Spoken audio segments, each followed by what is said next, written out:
করে বলছি বিষয়টা ভালো লাগছে না, তাই না? যখন তুই তুকারি করবো তখন কি খুব বেশি ভালো লাগবে? এত কথা না বাড়িয়ে উপরে এসে খাবারটা দিয়ে যান। আচ্ছা ঠিক আছে ম্যাডাম, আমি আসছি।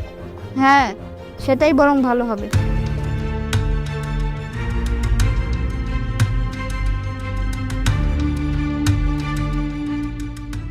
বড় লোকদের এই একটাই সমস্যা, গরিব মানুষ পেলে তাদের সাথে বাজে ব্যবহার করতে হয়। সাইকেলটা এখানে রাখবো? আচ্ছা এখানে রেখে দিয়ে আসি।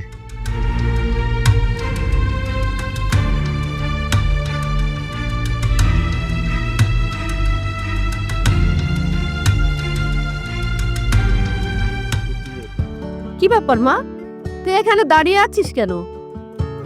তেমন কিছু না, ক্ষুধা পেয়েছিল, খাবার অর্ডার করেছিলাম। ডেলিভারি বয়কে আসতে বলেছি কিন্তু আসতে চাচ্ছিল না, এই আর কি। কেন, তুই ওকে উপরে আসতে বলিসনি? হ্যাঁ,